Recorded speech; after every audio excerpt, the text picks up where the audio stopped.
नमस्कार मंडळी, रामकृष्ण हरी.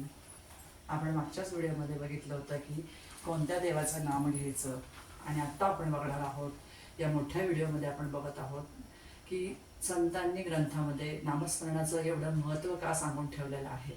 त्याच्या आधी मी तुम्हाला सांगते की आपण पाहिलं की आपली आता आषाढी एकादशी अगदी 2 दिवसावर येऊन ठेपलेली आहे, आणि आपल्या पालख्या ज्या आहे संत ज्ञानेश्वर महाराजांची आणि संत तुकाराम महाराजांची पालखी जी आहे ती पंढरपुरामध्ये दाखल झालेली आहे.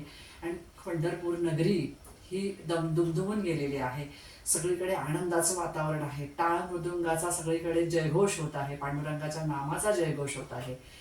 तर आता आपण बघणार आहोत, आपल्या विषयाकडे आपण वळतोय आणि आपण बघतोय की संतांनी याच्यामध्ये आपल्याला कोणतं उदाहरण सांगून ठेवलेलं आहे, किंवा संतांनी ग्रंथामध्ये नामस्मरणाचं महत्त्व काय सांगून ठेवलेलं आहे.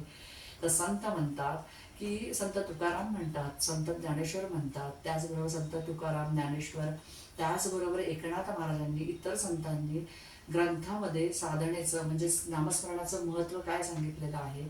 हे की तुम्ही नामस्मरण करता हे तुमच्या कलियुगामध्ये खूप मोठी गोष्ट आहे, की कलियुगामध्ये येणाऱ्या मार्गावरती जर तुम्हाला चालायचं असेल तर हे खूप साधं आणि सोपं साधन आहे.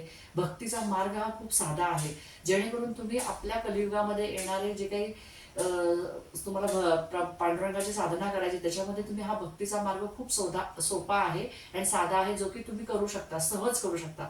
तो करण्यासाठी तुम्हाला कुठेही वेळ द्यावा फार जास्त वेळ द्यावा लागत नाही. त्याचबरोबर तुम्हाला कुठेही पैसा खर्च करावा लागत नाही, तप करावे लागत नाही, यज्ञ करावा लागत नाही. त्याचप्रमाणे तुम्हाला त्याच्यासाठी आणखीन काही वेगळी जागा घ्यावी लागते का, तर अजिबात नाही. तर पांडुरंगाने असं सांगितलेलं आहे, म्हणजे संतांनी असं सांगितलेलं आहे की पांडुरंगाप्रती तुमचा भाव महत्वाचा आहे. तुम्ही काय मन शांत ठेवून तुम्ही कसं नामस्मरण करता, किती करता, हे तुमचं त्याच्यामध्ये महत्वाचं साधन आहे. त्याचबरोबर जर आपण एक उदाहरण बघितलं, साधं आणि सोपं उदाहरण बघायचं, आपला मोबाईल आहे, कितीही महागाचा असू देत, पण त्याची बॅटरी जर संपली म्हणजे तो डिस्चार्ज होतो, तर मग त्याला चार्ज करायचं म्हटलं तर चार्जरच लागतो की नाही. नुसता असा तो आपण म्हटलं अरे हा किती महागाचा मोबाईल आहे, तो बॅटरी लो होता कामा नये, असं होतं का, नाही. मग ज्यावेळेस आपण त्याला चार्जर लावतो, पिन लावतो आणि स्विच बोर्डमध्ये ज्यावेळेस लावतो त्यावेळेस मोबाईल हा पुन्हा चार्ज होतो, आणि पुन्हा चार्ज झालं की आपण आपलं काम करतो की नाही.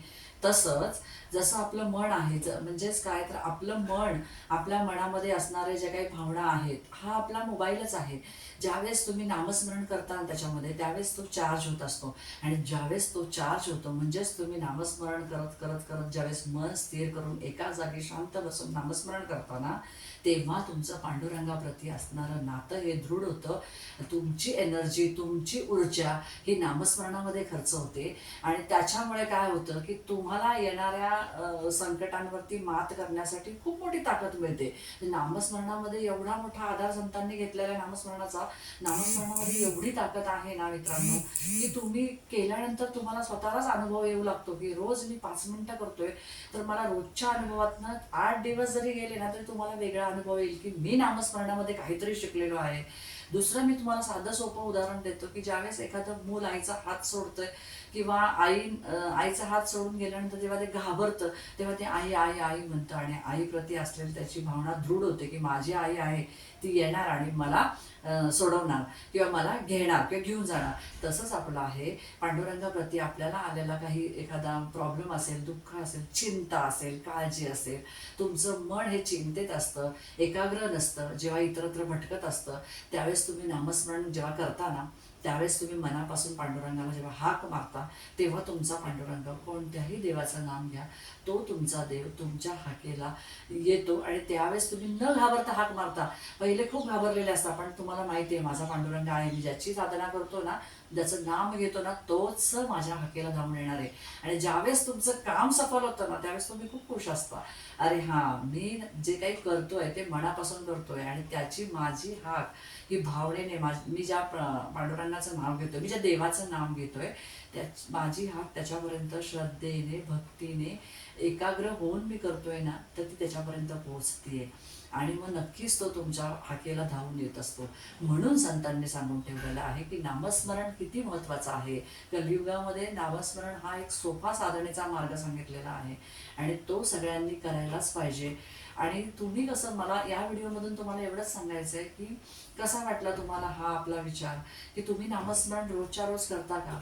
पण नसेल करा तर आजपासून एक संकल्प करा की रोज मी 5 मिनिटं का होईना कोणत्याही देवाचं, मला ज्या देवाचं नामस्मरण घ्यायला चांगलं वाटतं किंवा मनापासून वाटतं की त्या देवाचा नामस्मरण करावं किंवा नाम घ्यावं, तर नक्की आजपासून संकल्प करा की रोज मी 5 मिनिटं का होईना मी माझ्या पूर्ण दिवसातली 5 मिनिटं मी देवासाठी देणार आहे. मी नामजप करणार आहे, नामस्मरण करणार आहे आणि स्वतःचं आयुष्य शांत सुखकर आणि राग चिंता लोभ कमी करून मी स्वतःला शांत आणि स्थिर करणार आहे फक्त आणि फक्त या नामस्मरणामुळे. काय वाटलं तुम्हाला, माझे विचार कसे वाटले? जर माझे विचार तुम्हाला आवडले असतील तर नक्की चॅनलला लाईक करा, शेअर करा. आणि हो, आपलं चॅनल नवीन आहे, काहीतरी चुका होतच असणार आहे माझ्याकडनं माझ्या विचारांमधून सांगताना, तर नक्की तुम्ही कसं करता मला कमेंट करून सांगा. पण नवीन चॅनल आहे, सपोर्ट करा चॅनलला, सबस्क्राईब करायला विसरू नका. असेच नवीन व्हिडिओ, नवीन माहिती जी मला माहिती आहे, मी जी साधना करते त्याच्यातनं तुमच्यापर्यंत पोहोचवण्याचा माझा हा छोटासा प्रयत्न आहे. तर माझ्या चॅनलला सबस्क्राईब करा. भेटू नवीन व्हिडिओमध्ये नवीन माहितीसाठी, नवीन माहितीच्या बरोबर. रामकृष्ण हरी मंडळी.